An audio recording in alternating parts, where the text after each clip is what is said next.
Season 40, The Challenge, it's here. I told you guys I was going to recap every single episode, so if you love The Challenge, make sure you drop me a follow. I will be talking about every episode. I will be doing videos in between, giving you some of my theories. But right now, we're talking episode 1 because it dropped tonight. I already watched it, and boy, do I have a lot of thoughts already right off the jump. I'm calling this episode The Calm Before the Storm. That's exactly what it is. There are going to be people that think this episode's slow, that there's no action. There are no challenges, there's nothing going on right now. But I love the fact that we get reintroduced to all 4 of these eras. We get reintroduced to some of these challenge competitors who we haven't talked to in 10 to 20 years. We get reintroduced to the rivalries that have been brewing for a long time and have never been extinguished. We learn about all the ins and outs of all these teams and just how many championships all these players have, and I loved this introduction. We never get this from the challenge. It was an episode of basically introductions, and I absolutely loved it.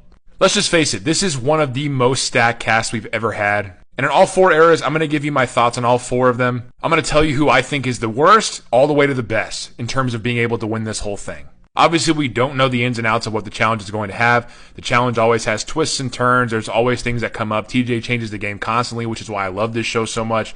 But as of now, these are the 4. This is the ranking. Let's do it. In last place, I have Era 1. I just think that a lot of these people, men and women, haven't been in it for long enough. They're a little too old. Darrell, who's won 4 championships, he hasn't been able to win for a very long time. It's just because he's older. Brad, he's in good shape. Mark is 52 years old. The only real scary one here, obviously, is CT, and CT's a challenge GOAT. But also, CT's been doing this almost every year for his entirety since he's been on the challenge. So I find the likelihood of somebody winning from Gen 1 very low, but the only person that could do it would be CT. Next, Era 2. I think Era 2 is definitely the weakest. I think they have some of the strongest girls. So, I mean, you got Cara, Maria, Laurel, and Kellyanne, just to name 3 of them. Also, Emily, to name 4 of them. Those are 4 elite girls. I actually think this team is going to be brought down by their guys. I think in terms of all 4 of the teams, this is the weakest team for the guys. Johnny is definitely the strongest competitor on this team. Nehemiah is second. But as far as guys go, this is the worst of all 4 of the teams for their guys. But this might be the best team for women. I mean, they have some of the strongest, most tenacious women on this team. If the final is going to have a male winner and a female winner like it often does, I definitely can see a female winner coming from this lot. It's either going to be Cara Maria or Emily. Those 2 are just elite. Now, the 1 spot and the 2 spot are going to be really tough, and I was going back and forth on it. I really was, and Jordan almost kicked the scales for Era 3 being number 1, but Era 3 has to be number 2.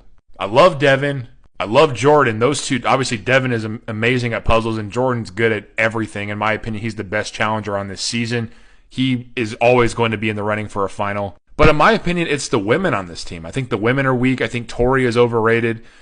Janae has won 2 All-Stars back-to-back, but that's All-Star. It's a little bit different than the normal challenge. She normally doesn't place well in the normal challenge. They were highlighting Naya and all of her issues. She has blood clots in her lungs. She has panic attacks. That's not going to go well in the challenge. And Amanda's pretty much useless nowadays. And also you got Corey. Poor Corey. And Leroy. Leroy might have some dad strength now because he's a father, but the only one I could see winning the challenge from this group, it's either going to be Devin or Jordan. Most likely Jordan. Jordan's going to be the favorite for me pretty much any season because he's elite.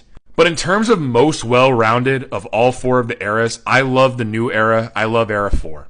In my opinion, they have one of the best competitors, not named Jordan, and Horacio. He's amazing. Paulie's good at this game.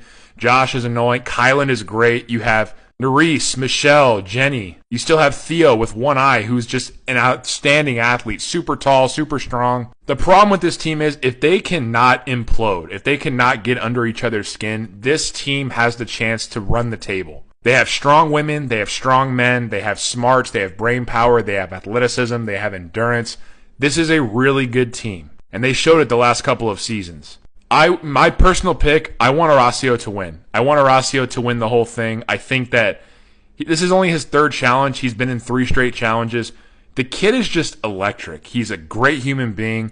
He really gives a shit. He plays the game the right way. He doesn't try to backstab anybody. He's very faithful, very loyal. Just an overall great dude who also happens to be extremely handsome and extremely athletic. I want Horacio to win. But we'll see how this all shakes out. I loved this first episode. Let me know what you thought about it in the comments.